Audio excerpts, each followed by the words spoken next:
नमस्कार मेरे सनातनी परिवार, हम हिंदुस्तानी चैनल पर आप सभी का बहुत बहुत स्वागत है। योगेश्वर श्री कृष्ण शरणम मामा। इस कड़ी में हम बाल कृष्ण से लेकर योगेश्वर श्री कृष्ण तक की यात्रा कर रहे हैं और इसमें हम बाल कृष्ण की लीलाएं भी देखेंगे और योगेश्वर श्री कृष्ण के वचन और उनकी कही बातों को भी हमें अनुसरण करना होगा। हमें पता है कि श्री कृष्ण है वो अवतार लेते हैं, वो ना सिर्फ असुरों के वध के लिए अवतार लेते हैं, उनका तो विनाश करना ही करना है, लेकिन इसके साथ अपने भक्तों पर कृपा करने के लिए वो अवतार लेते हैं। अपने भक्तों को प्रेम का माधुर्य का दान देने के लिए वो अवतार धारण करते हैं। और इसीलिए ये गोप और गोपियाँ है वो कोई साधारण गोप गोपियाँ नहीं है, बल्कि ये तो महान ऋषि मुनि है जिन्होंने कई सालों तक तपस्या की, साधना की और फिर उन्होंने श्री कृष्ण के साथ गोप और गोपाल के रूप में रहने का अवसर प्राप्त हुआ। तो मित्रों, ऐसे ही हमारे श्री कृष्ण की बात करते हैं। तो आइए इस कड़ी में हम बात करते हैं आगे।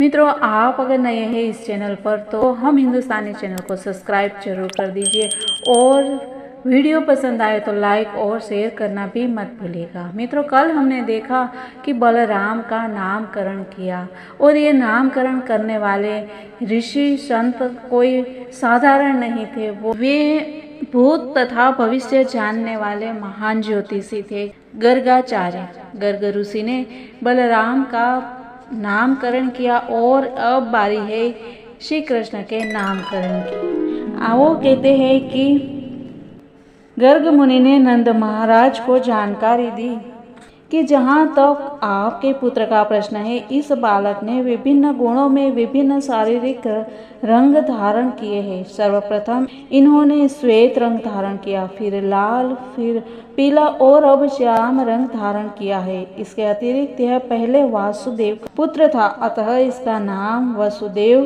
तथा श्री कृष्ण होना चाहिए। अतः कुछ लोग इसे श्री कृष्ण कहकर पुकारेंगे और कुछ वासुदेव कहकर। किंतु आपको एक बात जान लेनी चाहिए कि अपनी विभिन्न लीलाओं के कारण इस बालक के अन्य अनेक नाम तथा कार्यकलाप होते रहे हैं। गर्ग मुनि ने नंद महाराज से यह भी संकेत किया कि उनका पुत्र गिरिधारी भी कहलाएगा, क्योंकि यह गोवर्धन पर्वत उठाने का असाधारण कृत्य करेगा। चूँकि वे भूत तथा भविष्य के जानने वाले ज्योतिषी थे, अतः वे बोले कि मैं इसके कार्य तथा नाम के विषय में हर बात जानता हूँ, किंतु अन्य लोग नहीं जानते। यह बालक समस्त ग्वाल तथा गायों का अत्यंत प्यारा होगा। वृंदावन में अत्यंत लोकप्रिय होने के कारण यह आपके लिए कल्याणकारी होगा। इसकी उपस्थिति से आप समस्त सांसारिक विपत्तियों को पार कर सकेंगे, चाहे कितने ही विरोधी तत्व क्यों न आ जाए।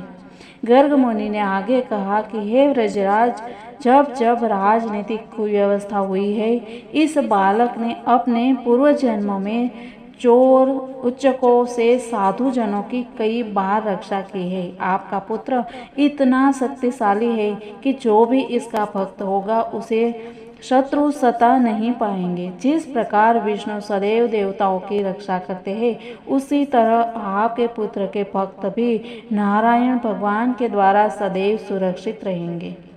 नारायण अर्थात भगवान के स्तर पर आपका बालक शक्ति, सौंदर्य तथा ऐश्वर्य में हर तरह से उन्नति करेगा। अतः मेरी सलाह है कि आप इसकी सुरक्षा अत्यंत सतर्कतापूर्वक करें, जिससे यह किसी व्यवधान के बिना विकास कर सके। दूसरे शब्दों में गर्ग मुनि ने नंद महाराज को ये भी बताया कि चूंकि वे नारायण के परम भक्त है, अतः भगवान श्री नारायण ने उन्हें अपने ही समान पुत्र दिया है। साथ ही गर्ग मुनि ने यह भी संकेत किया कि आपके पुत्र को अनेक असुर सताएंगे, अतः सावधान रहे और उसकी रक्षा करें।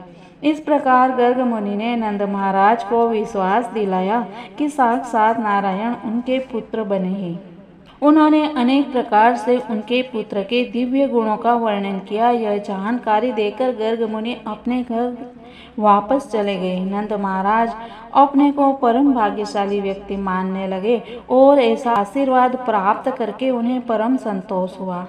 इस घटना से कुछ समय बाद बलराम तथा श्री कृष्ण दोनों ही हाथों और घुटनों के बल सरकने लगे।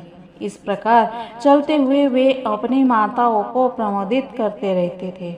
उनकी कमर तथा पैरों में बंधी घंटे का ये रुन झुन बजती और वे मनोहर ढंग से इधर उधर घूमते थे।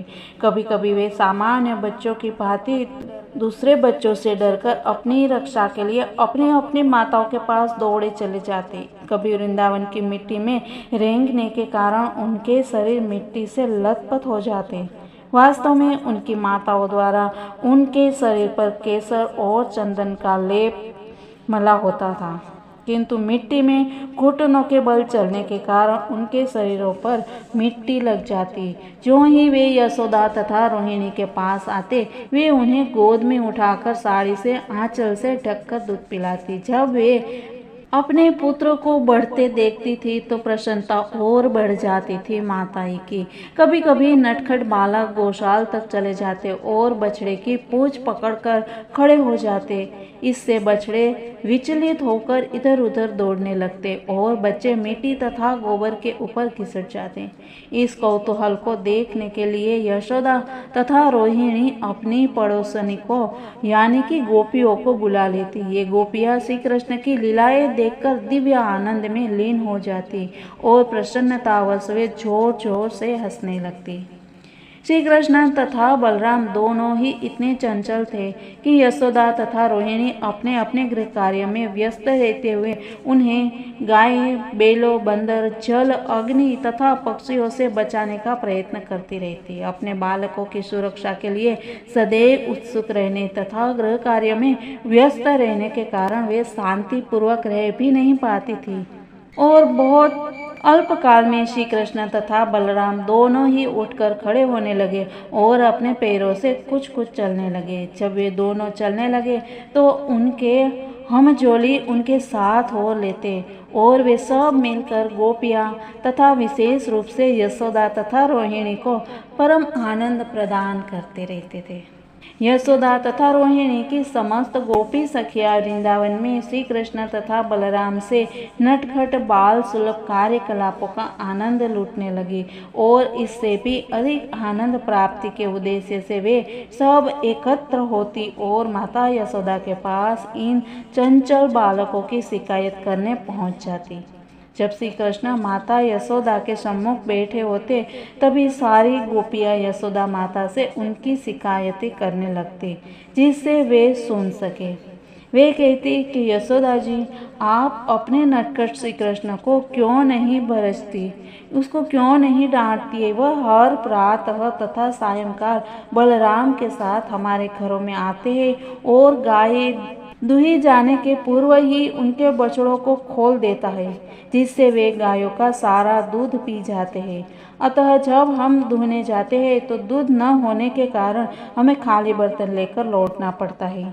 यदि हम इस कृत्य के लिए श्री कृष्ण तथा बलराम को धमकाते हैं तो वे ऐसी मनोहर हंसी हंसते हैं कि हम कुछ भी नहीं कर पाती। यही नहीं, आपके श्री कृष्ण तथा बलराम को हमारा दही तथा माखन चुराने में बड़ा आनंद आता है।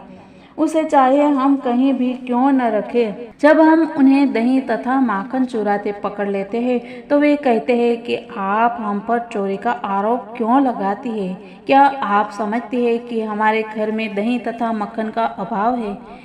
इस प्रकार नटखट कन्हैया जो है वो अपनी लीलाएं करते हैं और गोपियों को भी आनंद देते हैं। इनकी और भी बहुत सारी लीलाएं हैं, वो मित्रों हम देखेंगे कल की बातों में। तब तक के लिए सबको जय हिंद, वंदे मातरम, भारत माता की जय।